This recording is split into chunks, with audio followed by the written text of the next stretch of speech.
Film की शुरुआत होती है आर्थर यानी एक्वामैन को दिखाने से। हमें पता चला कि उसकी जिंदगी पूरी तरह से बदल गई है। वो एटलांटिस का राजा बन गया है। उसकी शादी मीरा से हो गई है, जो दूसरी किंगडम की राजा की बेटी है, और अब इनका एक बेटा भी है। अब कहानी शिफ्ट होकर आ जाती है इस मूवी के विलन पर, जिसका नाम ब्लैक मैंटा है। उसकी डैड की मौत हो गई थी, पर वो उनके मरने का जिम्मेदार हमेशा से आर्थर को समझता आ रहा है। इसलिए ब्लैक मैंटा आज भी आर्थर से बदला लेने का फैसला करता है। वो अपने लिए खास किस्म का पावरफुल सूट भी बना रहा था और इस बात का भी इंतजार कर रहा था, ये सूट पूरा होने के बाद मैं एक्वामैन से लड़ाई करूं। इसके बाद हम एक डॉक्टर को देखते हैं जो मरीन साइंटिस्ट भी था, यानी समंदर के नीचे की दुनिया का, और अभी वो एटलांटिस के ऊपर ही रिसर्च कर रहा था। उसकी कोशिश थी कि एटलांटिस को ढूंढकर वहाँ जाए और उसे सबके सामने बाहरी दुनिया में ला सके, ताकि वो ये साबित करने में कामयाब हो जाए कि एटलांटिस जैसी दुनिया सच में पाई जाती है। एटलांटिस की इस रिसर्च को लेकर वो साइंटिस्ट एक बार अंटार्कटिका जाते हैं और वहाँ की बर्फ में कोई चीज ढूंढने की कोशिश करने लगती है। लेकिन तभी साइंटिस्ट और उनकी टीम पर ऑक्टोपस जैसा कोई मॉन्स्टर हमला कर देता है, क्योंकि उसके बड़े बड़े टेंटिकल्स भी थे। तो इस वजह से साइंटिस्ट अपनी टीम के साथ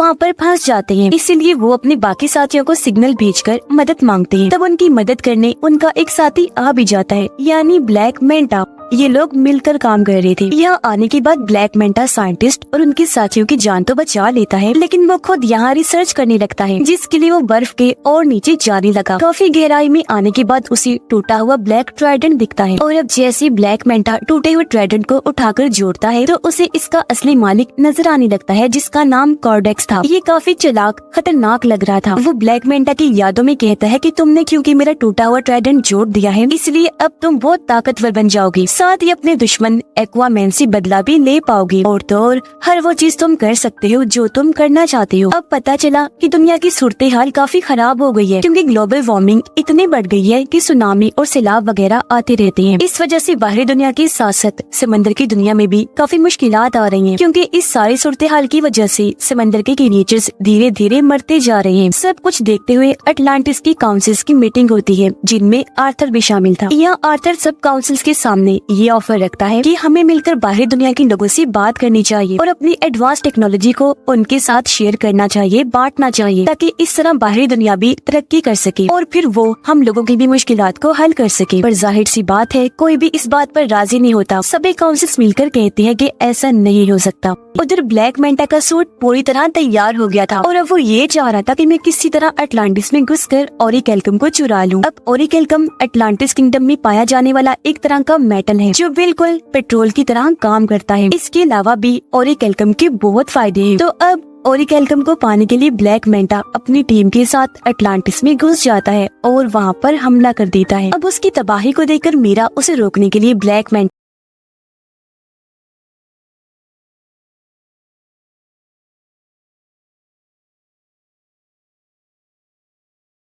से मीरा के पास आया। इससे पहले वो कोई और हमला उस पर करता, यहाँ आर्थर आ जाता है। अपनी वाइफ को बचाने के लिए वो अपने दुश्मन ब्लैक मैंटा से लड़ने लगा और इस तरह इनकी जबरदस्त लड़ाई होने लगती है। लड़ाई के दौरान ब्लैक मैंटा की टीम उसे सिग्नल भेजती है, जिससे वो समझ गया कि मेरी टीम ने ओरिकेल्कम ढूंढ लिया है। इसका मतलब कि अब वो वापस जा सकता है। तो इसीलिए लड़ाई को बीच में ही छोड़कर वो यहाँ से निकल गया। सही सलामत भागने में भी कामयाब हो जाता है। अब मीरा की हालत काफी खराब थी, जहाँ तभी उन दोनों के पास आर्थर की मोम आई। आर्थर की मोम उसे कहती है कि ये बात काफी सोचने वाली है कि अगर ब्लैक मैंटा सच में इधर अटलांटिस में ओरिकेल्कम को ही लेने आया था, तो फिर तो यकीनन कुछ बुरा होने वाला है। तब ये सुनकर आर्थर अपनी मोम से कहता है, तो फिर इस मामले में हमें मेरे भाई ऑर्म की मदद चाहिए होगी। पर क्यों? तो आर्थर जवाब देता है, क्योंकि मेरा भाई ऑर्म अटलांटिस के साथ साथ ओरिकेल्कम के बारे में भी काफी अच्छे से जानता है। वो अटलांटिस की पूरी तारीख के बारे में जानता है। ये सुनकर आर्थर की मोम कहती है, पर ऑर्म तो एक दूसरे किंगडम फिशरमैन की जेल में कैद है, तो फिर भला वो कैसे आ सकता है? जिस पर आर्थर जवाब देता है, मैं खुद फिशरमैन किंगडम जाऊंगा और जेल से ऑर्म को छुड़वा कर ले आऊंगा। उसने ऐसे किया, वो सीधा फिशरमैन की जेल में पहुंचा। जल्दी ऑर्म को ढूंढ भी निकालता है, ऑर्म को लेकर वहाँ से बाहर आ जाता है। पर इससे पहले वो यहाँ से निकलते ऑर्म को फिशरमैन किंगडम के गार्ड्स घेर लेते हैं। ऑर्म की हालत अब काफी खराब हो गई है, क्योंकि यहाँ उसे ठीक से खाना नहीं दिया जाता था, जिस वजह से उसका जिस्म काफी कमजोर हो गया था। पर जैसे ये बाहर आई और समंदर का पानी इसके जिस्म को लगा, वो पहले की तरह सेहतमंद और ताकतवर बन जाता है। उसके पास पहले जैसी पावर्स भी आ जाती है। इसलिए ऑर्म अकेला ही गार्ड से भिड़ गया, उन पर भारी पड़ता है। एक ही झटके में सभी गार्ड्स को मार के रख देता है, जिसके बाद दोनों भाई यहाँ से निकल जाते हैं। रास्ते में बातें करते करते दोनों एक दूसरे को अपनी अपनी जिंदगी के बारे में बताते हैं। आर्थर ऑर्म से कहता है कि मैं अटलांटिस का राजा बन बन के थक गया हूँ, अब मुझे इस काम में बोरियत होने लगी है। लेकिन ये सुनकर ऑर्म को काफी हैरत हुई। वो आर्थर से कहता है कि जिस राजा की गद्दी को पाने के लिए मैंने भी बचपन से कोशिश की कि मैं राजा बन जाऊं, पर वो गद्दी तुम्हें मिल गई, जिस गद्दी की तुम्हें कोई परवाह भी नहीं है। ये बात तो काफी अजीब और कमाल की है। जिसके बाद ये दोनों सीधा किंगफिश के पास गए और उससे ब्लैक मेंटा के बारे में पूछने लगते हैं, जिस पर किंगफिश दोनों को जवाब देता है कि ब्लैक मेंटा तुम दोनों को एक आइलैंड पर मिल सकता है, जो आइलैंड साउथ एरिया में है। और अब ये सुनकर दोनों भाई साउथ एरिया की तरफ निकल जाते हैं उस आइलैंड पर जाने के लिए। पर यहाँ आकर उन्होंने देखा कि पूरा आइलैंड ही बदला हुआ है। ऐसा लग रहा है जैसे ओरिकेल्कम को जलाकर उसका धुआं यहाँ फैला दिया गया है, जिससे यहाँ के पेड़ पौधे यहाँ तक कि जानवर भी पूरी तरह म्यूटेट हो गए हैं, बदल गए हैं, जिस वजह से उनका साइज काफी बड़ा हो गया है। यहाँ तक कि इधर के चूहे भी इतने बड़े हो गए हैं कि उनका साइज हाथी जैसा लग रहा है। साइंटिस्ट दिखाया गया जो इस वक्त ब्लैक मेंटा के ठिकाने पर होता है। यहाँ साइंटिस्ट जब कोडेक्स के टूटे हुए ब्लैक ट्राइडेंट को देखता है तो बिना सोचे उसे पकड़ लेता है, और अब उसे छूते ही साइंटिस्ट को भी अपने दिमाग में कोडेक्स दिखाई देने लगता है, जो साइंटिस्ट को भी गलत काम करने के लिए कहने लगा, जैसा उसने ब्लैक मेंटा को कहा था। पर तभी यहाँ ब्लैक मेंटा आ गया। वो साइंटिस्ट के हाथ से ब्लैक ट्राइडेंट लेते हुए कहने लगा, साइंटिस्ट जी, आप जानना चाहती थी ना कि मेरा मकसद क्या है, तो सुनो। मेरा मकसद ये है कि मैं आर्थर और उसके पूरे खानदान को खत्म कर दूं, और अगर ऐसा करने के लिए मुझे किसी शैतान से भी डील करनी पड़ी तो मैं इसके लिए भी राजी हूँ। तभी हमने देखा कि ब्लैक मेंटा के इस ठिकाने को ढूंढते हुए यहाँ आर्थर और ऑर्म भी आ जाते हैं, जो आते ही साइंटिस्ट से मिले। वो क्योंकि समझ गया था कि आर्थर और ऑर्म एटलांटिस से आए हैं, तो वो उन्हें बता ही देता है कि उसका मकसद एटलांटिस को भी बर्बाद करने का है। इसी के साथ साइंटिस्ट दोनों को ब्लैक ट्राइडेंट के बारे में भी बता देता है, और ये भी कि जैसे उसे छुआ जाए ट्राइडेंट के मालिक कोडेक्स की यादें दिखाई देने लगती हैं। इनकी बात चल ही रही थी कि तभी यहाँ ब्लैक मेंटा की टीम के लोग आर्थर और ऑर्म पे हमला कर देते हैं, लेकिन ये दोनों ही भाई मिलकर बहादुरी से उनका मुकाबला करने लगे। ये उनको काफी बुरा मार रहे थे कि तभी यहाँ ब्लैक मेंटा आ जाता है, वो भी अपना पूरा सूट पहने हुए, और अब वो इन दोनों से लड़ाई करने लगता है। लेकिन इस बीच ऑर्म गलती से उस ब्लैक ट्राइडेंट को पकड़ लेता है, जिस वजह से उसे भी कोडेक्स की यादें दिखाई देने लगती है। तो ये सब होने की वजह से कुछ देर के लिए ऑर्म का लड़ाई पर से ध्यान हट जाता है, जिसका फायदा उठाकर ब्लैक मेंटा उस पर हमला कर देता है। वो जवाबी हमला ना करने की वजह से काफी जख्मी हो गया, और अब ब्लैक मेंटा इस तरह दोनों से लड़ता है कि वो इन पर भारी पड़ने लगा। अब जब ये लग रहा था कि ब्लैक मेंटा दोनों को ही मार देगा, तो तभी यहाँ मीरा के डैड आ गए, इन्हीं राजा, जो आकर दोनों की मदद कर देते हैं और इन्हें निकाल कर भी यहाँ से ले जाते हैं। यहाँ से काफी दूर जाने के बाद ये एक महफूज जगह पर आ गए, और यहाँ उन लोगों को ब्लैक ट्राइडेंट के बारे में सब कुछ बता देता है। अटलांटिस को ढूंढने वाले आर्थर के डैड थे, उनके पास भी एक ताकतवर ट्राइडेंट था, जो अब उनके बेटे किंग आर्थर के पास है। पर किंग यानी आर्थर के डैड का एक भाई भी था, जो और कोई नहीं बल्कि कोडेक्स ही था, और ये जो ब्लैक ट्राइडेंट है वो उसी ने ही बनाया था। अब जिस तरह आर्थर के डैड किंग अटलांटिस किंगडम को चला रहे थे, वैसे कोडेक्स एक दूसरे किंगडम को चला रहा था, जो कि बिल्कुल ही डार्क किंगडम था, यानी वहाँ खतरनाक क्रिएचर्स मॉन्स्टर्स रहा करते थे। लेकिन परेशानी तो तब शुरू हुई जब कोडेक्स ने अपना असली रूप दिखाया। असल में कोडेक्स चाहता था कि वो अटलांटिस का ओरिकेल्कम चुरा कर और पावरफुल बन जाए। कुछ हद तक वो ऐसा कर भी रहा था, लेकिन उसके ऐसा करने से अटलांटिस और समंदर के बाकी क्रिएचर्स मरते जा रहे थे। साथ ही अटलांटिस के अंदर बीमारियां भी फैल रही थी। अब इस तरह के हालात देखकर किंग आर्थर के डैड कोडेक्स के खिलाफ आकर खड़े हुए और उसे ये सब रोकने का कहते हैं। लेकिन कोडेक्स ताकत के नशे में इस कदर पागल हो गया था कि वो अपने बड़े भाई किंग के साथ ही बगावत पर उतर आया, और ऐसा होने से उन दोनों के बीच जंग छिड़ गई। पर जंग में किंग कोडेक्स को हराकर उसे कैद कर देते हैं। अब वो हमेशा के लिए वहाँ कैद रहे, कभी भी बाहर ना आने पाए। इसके लिए किंग ने अपने खून का इस्तेमाल किया, जिससे हुआ ये कि कोडेक्स जादुई कैद में बंद हो गया, जहाँ से उसका निकल पाना नामुमकिन है। आगे और बताता है कि इस वक्त कोडेक्स यादों के जरिए ब्लैक मेंटा के दिमाग में घुसा हुआ है, क्योंकि वो उसका इस्तेमाल करके आजाद होना चाहता है। ये सब सुनने की बात आर्थर और ऑर्म की मोम भी सारी बात समझ जाती है। वो उन्हें बताने लगी कि हाँ, मैं भी कोडेक्स के बारे में जानती हूँ, और जिस तरह किंग ने अपने खून का इस्तेमाल करके उसे कैद किया था, अब कैद से आजाद होने के लिए उसे किंग की नस्ल के किसी इंसान का खून चाहिए। जब भी कॉर्डेक्स आजाद हो सकता है, मतलब जिनके अंदर किंग का एक खून दौड़ रहा हो। किंग का खून उनकी शाही फैमिली के लोगों में ही हो सकता है।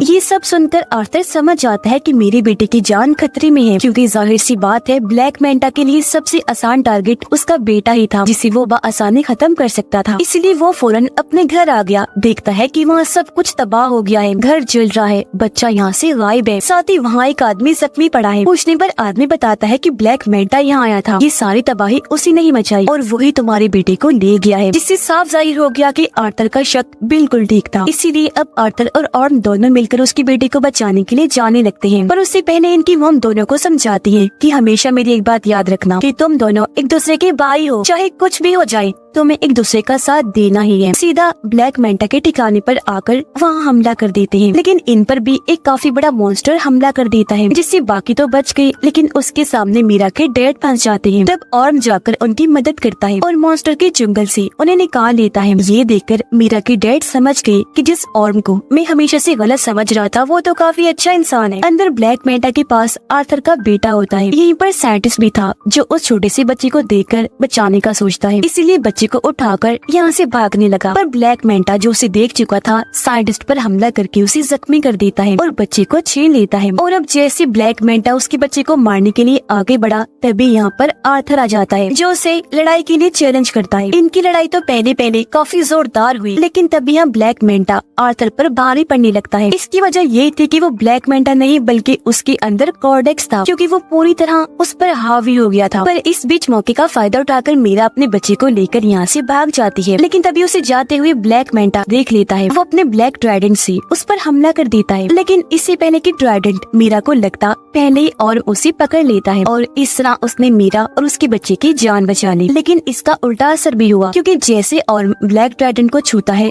कॉर्डेक्स उसके दिमाग को भी कंट्रोल करने लगता है। वो उसे उसके भाई आर्थर के खिलाफ भड़काते हुए ये दिखाने लगता है कि तुम्हारे भाई आर्थर ने तुम्हारे साथ बहुत गलत किया है, असल में तुम ही हो जो अटलांटिस का राजा बनने के लायक हो, न कि आर्थर। तो इसी वजह से अब ऑर्म आर्थर पर हमला कर देता है। लेकिन यहाँ आर्थर जो सारी बात समझ गया था वो पलट कर वार नहीं करता, बल्कि अपने भाई को समझाने लगा कि होश में आओ और खुद पर काबू रखो। तब ऑर्म ऐसा ही करता है, उसने जैसे तैसे खुद पर काबू पा लिया। साथ ही उसे अपनी मॉम की बात भी याद आती है कि तुम दोनों भाई भी हो, चाहे कुछ भी हो जाए तुम्हें एक दूसरे का साथ देना ही है। लेकिन इसी बीच फायदा उठाकर कॉर्डेक्स खुद को आजाद करने में लग जाता है। ऐसा करने से उसके जिस्म में जान आने लगती है। ठीक इसी वक्त ऑर्म ने ब्लैक ट्राइडेंट को छोड़ दिया। अब तक काफी देर हो गई थी, क्योंकि कॉर्डेक्स खुद को जिंदा करके आजाद हो चुका था। और अब कॉर्डेक्स को अपने सामने देखकर आर्थर उसी के ब्लैक ट्राइडेंट से उस पर हमला कर देता है। पर कॉर्डेक्स आसानी से अपने ब्लैक ट्राइडेंट को पकड़ के आर्थर पर हमला करने की कोशिश करने लगता है। पर उससे पहले ही आर्थर अपने वाले ट्राइडेंट की मदद से उसके ब्लैक ट्राइडेंट को तोड़ता हुआ कॉर्डेक्स को जा लगता है, जिससे आखिरकार वो भी अपने ट्राइडेंट के साथ साथ खत्म हो जाता है। उसकी खत्म होते ही पूरी जगह भी तबाह होने लगती है। धीरे धीरे करके ये सारी जगह टूटने लगी थी और तभी इसके नीचे ब्लैक मेंटा दब जाता है। पर उसे मुसीबत में देखकर आर्थर उसके सामने मदद के लिए हाथ बढ़ाता है, पर ब्लैक मेंटा इनकार कर देता है, ये कहकर कि शुक्रिया, मुझे तुम्हारी मदद नहीं चाहिए, तुमसे मदद लेने से अच्छा मैं मरना पसंद करूंगा। तो इसी वजह से ब्लैक मेंटा भी वहीं दबकर मारा जाता है, जबकि आर्थर और उसके बाकी साथी वहाँ से बाहर निकल जाते हैं। यहाँ आर्थर ऑर्म से कहता है कि अब तुम बिल्कुल आजाद हो, तुम्हें अब किसी भी जेल में जाने की जरूरत नहीं पड़ेगी, क्योंकि फिशरमैन की जेल में हम ये कह देंगे कि तुम यहाँ दबकर मारे गए हो और अब तुम यहाँ से जाओ और आजादी से अपनी जिंदगी जियो। ऐसा होने के बाद पूरी तरह अब ऑर्म भी आर्थर को अपना भाई मान लेता है, क्योंकि उनकी गलत फहमियाँ दूर हो गई थी और कहने लगा कि अटलांटिस को जैसे राजा की जरूरत है तुम बिल्कुल वैसे हो, ये किंगडम तुम्हारा ही है। इसके बाद हम देखते हैं कि आर्थर अटलांटिस को दुनिया के सामने ले आता है। बाहरी दुनिया में आकर इस किंगडम के बारे में वो सब कुछ बता देता है। उसने ये भी कहा कि अब से हम अटलांटिस की टेक्नोलॉजी को दुनिया के साथ भी शेयर करेंगे, जिससे होगा ये